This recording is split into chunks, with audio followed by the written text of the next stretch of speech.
है अंधेर नगरी न है कोई राजा, लगा है भयानक जाम, जरूरी काम से ना जा। हो अगर धनबल तो सब कुछ आम है, क्या फर्क पड़ता पहरेदारों को कि लगा कितना जाम है।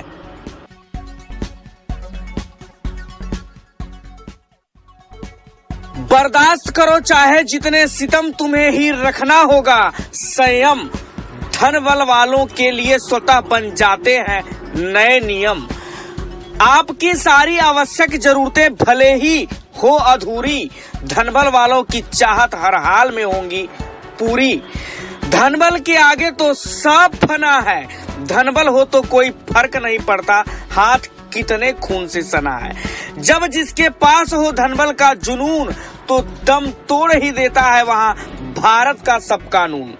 अब सोच रहे होंगे आप, भले ऐसे कहने वाले हम होते कौन है, तो क्या करे साहब, कानून के रखवाले ही शायद इसकी वजह से मौन है। इस पूरी कहानी को समझने के लिए अंत तक बने रहना होगा मेरे साथ। नमस्कार, मैं अरविंद दुबे, आप देख रहे हैं पब्लिक वाइब।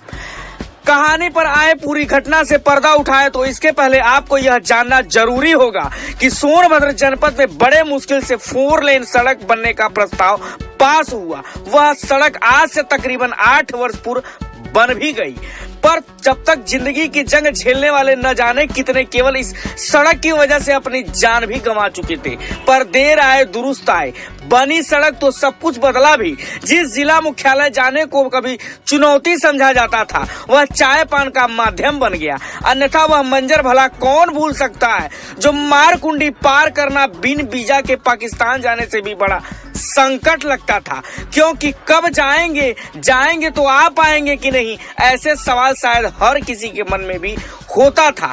पर बदलते समय ने 4 लेन सड़क निर्माण के बाद यह सोच भी बदल डाली। यह बात अलग है कि जब तक अब किसी 4 पहिया वाहन से जाने में भले ही 10 किलोमीटर का सफर तय करना हो, ईंधन से अधिक धन टोल प्लाजा का देना पड़ता है। पर आवाम से सहजता स्वीकार इसलिए किया गया कि मजबूरी नहीं, कोई दूरी नहीं। तब 20 किलोमीटर दूर चौपन से मुख्यालय 2 घंटे का या उससे भी अधिक समय का सफर हुआ करता था, पर अब 20 मिनट का हो गया। लेकिन इतना सब कुछ बदल जाने के बाद भी अगर हालात फिर वही हो रहे हों, तो जनमानस की चिंता जरूर बढ़ जाती है। फिर सवाल उठता है यह क्यों और कैसे, तो आपको बता दें। इसके पहले थोड़ा जिले को जानना भी जरूरी होगा। आपको बता दें, सोनभद्र मुख्य रूप से ऊर्जा की राजधानी और खनिज उद्योग के लिए जाना जाता है। संपूर्ण भारत की तकरीबन आधी विद्युत आपूर्ति भी इसी सोनभद्र से होती है। क्षेत्रफल की दृष्टि से सोनभद्र उत्तर प्रदेश का दूसरा और पूरे भारत का 7वां सबसे बड़ा जिला जाना जाता है। तकरीबन 6768 वर्ग किलोमीटर में यह जिला फैला हुआ है। तो भारत में सबसे अधिक राज्यों को जोड़ने का गौरव भी इसी जिले को प्राप्त है। पर इस जिले की एक पहचान यह भी है, केवल उत्तर प्रदेश नहीं अपितु संपूर्ण भारत के अति पिछड़े जिलों में भी आता है। इसकी मुख्य वजह है कि चिकित्सा हो या शिक्षा, रोजगार हो या आधुनिकता, आज भी यहाँ से कोसों दूर है। तो इन सभी बातों का मेरी खबर से क्या मतलब, अब यह बताते हैं। आपको बता दें कि जिस सोनभद्र को खनिज के नाम पर जाना और पहचाना जाता है, यहाँ के लोगों को आज भी उच्च स्तर के उपचार या अन्य आवश्यक कार्य हेतु बाहर जाना पड़ता है, जहाँ जाने के लिए प्रमुख रूप से सड़क मार्ग ही माध्यम है। और वर्षों से बंद पड़े बालू खनन को मौजूदा सरकार ने जाते जाते चालू तो कराया, जिससे डूबते को तिनके का सहारा भी मिला। अन्य प्रांतों को रोजगार देने वाले जिले में अपने जिले के कुछ लोगों को रोजगार भी मिला, पर उससे अधिक अन्य को मुश्किलें भी दे रहा है यह खनन। अगर कोई इमरजेंसी उपचार कराना हो तो सोनभद्र से बाहर ही जाना विकल्प है। अगर बाहर की ट्रेन पकड़ना है तो भी यही विकल्प है। पर यहाँ इतना सब के बाद जाम के झाम में जिंदगी फंस जा रही है, और इसकी मुख्य वजह भी बन रही है यही खनन। पर केवल खनन मुख्य वजह हो सकती है, यह भी पूरी तरह से सच नहीं है।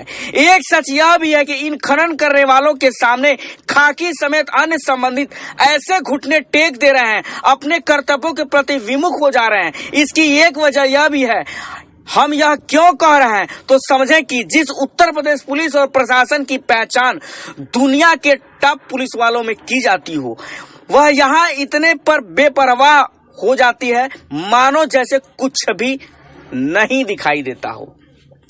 अब खबर में यह जाम देखकर अंदाजा भी लगा रहे होंगे, जहां रोडवेज बस भी बेबस होकर खड़ी है। हो सकता है कि कतार इतनी लंबी है लगे इस जाम में जो हम नहीं दिखा पा रहे हो कि कोई एक एम्बुलेंस भी इसी हाल में हो, जिसमें सवार अपनी जिंदगी के पता नहीं किस पल को जी रहा होगा। पर शासन प्रशासन की इसी उदासीनता के कारण यह सब कुछ भी संभव हो पा रहा है। हमने पिछले दिनों भी ऐसी खबर दिखाई थी और यहाँ के सफेद पोश हों या खाकी बस समय समय पर अपनी जिम्मेवारी निभाते दिखते हैं। यही वजह है कि सब इनसे गैर जिम्मेवारी भी सीखते हैं। तो क्या अब बालू साइड चलने तक इसका कोई उपचार नहीं हो सकता, या कहें कि जो निजात दिलाए ऐसी सरकार नहीं? ऐसे जब आचार संहिता लगती है तो लोगों को केवल प्रशासन पर भरोसा होता है। जिस दिन आचार संहिता लगी, मीडिया की सुर्खियां बनने के लिए कथित तौर पर कुछ अंदाज भी दिखा। सड़कों पर लंबी कतार में बिन हवा के खड़ी ट्रकों को दिखती बताया गया कि शासन द्वारा कार्रवाई का नतीजा है ओवरलोड सभी गाड़ियों पर। लेकिन यह सिलसिला आखिर यहाँ क्यों दम तोड़ रहा है, हर कोई जानना चाहता है। अब बड़ा सवाल है कि जिस भारत में ट्रेन के लेट होने पर रेलवे से हर्जाना देने के नियम हो, उसी भारत में अगर ट्रेन छूट जाए तो जिम्मेवार कौन? जहां जिंदगी जीने के आस में उपचार के लिए लोग जा रहे हों, जान चली जाए तो जिम्मेदार कौन? कोई अपने कल के भविष्य के सपने सजो कर जाए, आज जाम में फंस जाए तो जिम्मेवार कौन? बस यही जवाब जनता मांग रही है। सोनभद्र से अरविंद दुबे की यह खास रिपोर्ट। ऐसी जमीनी और जरूरी खबर देखने के लिए अभी डाउनलोड करें आप अपने मोबाइल में पब्लिक वाइब।